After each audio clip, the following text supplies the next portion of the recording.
Change is inevitable. The plan to manage the physical changes in our city is outlined as required by Virginia law and framework for the future of 2030. As it says in the preface, it contains a vision of the city as desired by its citizens. The framework is by design comprehensive and strategic and was formulated with many civic groups, city employees, and citizens participating. I would recommend all here tonight, and indeed every concerned citizen of Newport News, to review this document. The framework states many specific policy goals. Among the long-range parks and recreation goals are: develop additional waterfront access consistent with state-of-the-art water quality management principles.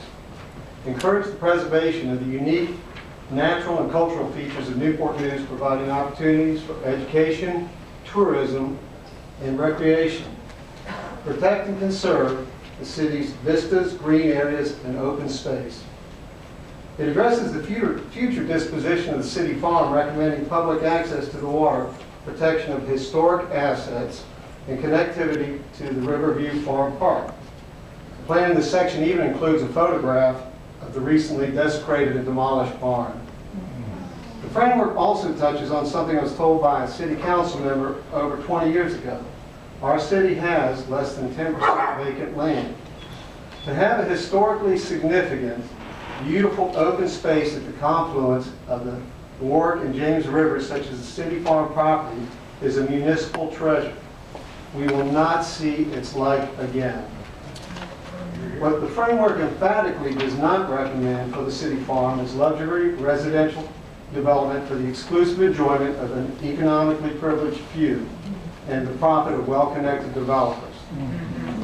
For those who would see the city farm property put to any use other than a public park for the recreation and enjoyment of all citizens, Oscar Wilde's definition of a civic comes to mind: one who knows the price of everything and the value of nothing.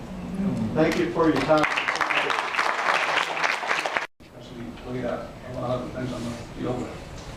Section 15.2 of the Code of Virginia requires that every jurisdiction, locality, area recommend a comprehensive plan for the physical development of the territory within its jurisdiction. And once adopted, a comprehensive plan must be reviewed every 5 years. It has been 8 years since the comprehensive plan for Newport News was last reviewed and adopted. The last plan was adopted in 2008. The comprehensive plan review now is underway, called One City, One Future. It started 3 years ago. This review involved a Citizens Advisory Committee appointed by the City Planning Commission. This advisory committee has met only twice this year. The delay is unfortunate. It retards the City Planning Commission and the City Council's ability to respond to change and postpones the vision and planning strategies needed to direct future growth and the quality of life initiatives in the next 25 years. So, as Mr. Wright pointed out, until the new comprehensive plan is completed and adopted, after advertised public hearing by the Planning Commission and City Council as required by law, the framework for the future is the city's operative plan. Now, the original framework adopted in 1993 included the recommendations of the 1991 Deep Creek Municipal Plan and the citizens' recommendations for a park at the city farm. As the original framework, there were 2 revisions to the framework adopted by City Council in 2001 and 2008. And these revisions involved contributions from hundreds of citizen and 5 citizen task forces representing the northern, southern, and central portions of Newport News, which is a very long, 23-mile long, and narrow city. All these plans supported the development of a waterfront park at City Farm. The beautiful Riverview Farm Park is the result of that planning. Now, I've attached a look at this in a PDF, and many historical references, some of which Mr. Wright talked about, the goals, the policies, and the actions in the framework for the future, 2030, that recommends and guides the reuse of the city farm property. It is time to bring the Riverview Farm Park to the river, and the open waterfront access and spectacular views of the river for all the Newport News citizens and future generations. So thank you. Of Riverview Farm Park, while we are amongst, just a second, only go to Newport News Park. But anyhow, my children have long been, they've been growing up here playing with. I got a daughter that got married. Recently, I'd like to play with my grandchildren there. I'd like to see it all the way to the river. But the thing is, what I'm seeing now is I'm very distressed because I found out Warwick Village goes back to like the 1690s. That's I think not only it's important to Virginia history, but it's American history. It's the link between Jamestown settlement and the Revolutionary War. I come from New Jersey. It's been developed to death. Okay, it's a concrete jungle. They've lost most of their national or the historic landmarks, and they have very few left. And my son, who's going to speak after me, he went through there. It was like concrete highway. He said, "Mom, Dad, this place is hideous." So we can't wait to get back to Virginia, where they have this beautiful history is preserved. Now, the council, it's responsibility to make sure that history is preserved. If it's gone away, it's gone, and if it's gone, shame on you. Okay, and if and the thing is that they're talking about these cardboard condos going over in this park. That's a selection of only a few people getting privileged to enjoy that area. You're responsible for the citizens here and now. These are future people, probably coming from out of state, or maybe out of the city. You're responsible for the people here and now. This way we can all enjoy it. Okay? You see a national fervor going over the country. Right now we're getting rid of big government. People are speaking up. By the grace of God, we've had tremendous victory by the people speaking up. Okay? We don't want politics as usual. And we don't want to have to ask anybody if, they're connected to these developers, what's in your wallet. Okay? And so we just want to make sure that everything is run according to the people, of the people, by the people, and for the people. From the federal level on down to the local level. And I look forward to staying here for the rest of my life, God willing, and we'll keep our waterfront. Thank you very much. With the same journeys as my father, so I'll make this brief. I've been here for almost 10 years. It's been quite a nice experience with me and my family, but I'm not going to make this about myself. I'm here to talk about Riverview Farm Park. It was sad to know that it was not going to have public access no more, and I just feel upset that it's not going to be that way anymore. Because what you're taking away is not only history, but memories of citizens like me who enjoyed it before. Thank you. Mayor, council members. My name is Dean Longo. I live at 10 Island View Drive in Newport News. I'm here not only representing myself, but people within my community, as well as members of the Virginia Peninsula Republican Assembly, who's a group of citizens who focus on state and local policies. Now, I've got something I really want to talk about, but while I've got everybody here and we're talking about Riverview, I just wanted to know whether anybody's actually been up there. I know we've done a lot of infrastructure improvements, but has anybody looked at the roads, the condition of the roads after the contractors were done? Because it's an absolute disaster. Yeah, I mean, somebody needs to be holding that contractor accountable for making the roads at least somewhat drivable, because right now it's a mess.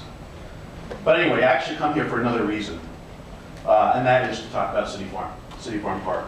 It's interesting that, we're talking about this the day that we handed out that resolution commemorating the 50th anniversary of Newport News Park. Delegate Price mentioned all of the wonderful facilities we have in the parks here in Newport News, but so little of that actually has access to one of the greatest assets we have in the city, and that's waterfront access. The city has about 50 miles worth of shoreline and almost very little very little access to shoreline for the citizens. So I'm speaking to strongly request the City Council disapprove this and any other plan for private development at City Farm. City Farm is one of the last areas that provides public access to one of the city's greatest assets, that waterfront. And selling it to a developer will permanently eliminate this asset from use by all residents, only to benefit the developer and about 10 new luxury homeowners. And once it's gone for good. There's no getting it back. I understand the possible revenue implications of being able to sell the property and get tax benefits. But that area of the city has also potentially be a vibrant revenue-generating area that benefits all city residents. I know the current plan mentioned there's 100-foot worth of property, but that's about the length of this council chamber, not usable for much of anything.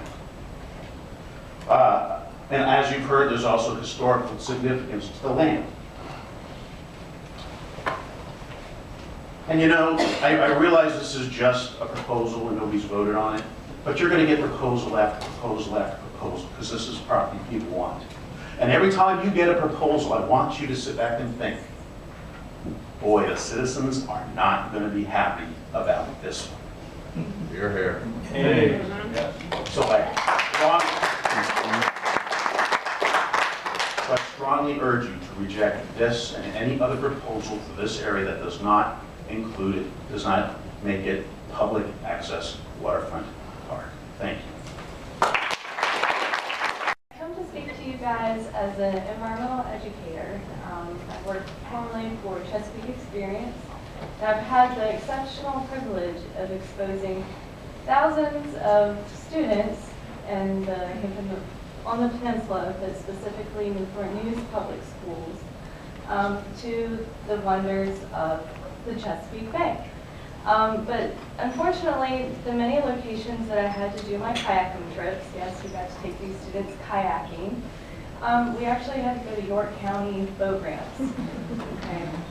Because we tried Denby Boat Ramp, Huntington Park. It's just as far as accessibility for environmental education programs, just wasn't very suitable. So when I found out that there was a chance that Riverview Farm could stay as an accessibility place, I was like, oh, this is wonderful. And then I found out, well, that might not be the case. So I think that, as I've seen tonight, that it's an exceptional treasure, but an exceptional opportunity that we should take advantage of, not only for environmental educational purposes for the students and future students of Newport News Public Schools, but also there's just great opportunity to bring the community together. I envision community gardens, picnic areas, walkways, and who mentioned living shorelines? I love oysters and living shorelines. Like, there's so many opportunities to include environmental and sustainable options that we can expose our students and other county members to. So for me, it's a no-brainer. So I hope that you guys choose to keep City Farm as a park and leave the access to the public. It's just how it should be. All right. Thank you guys for your time. Appreciate it.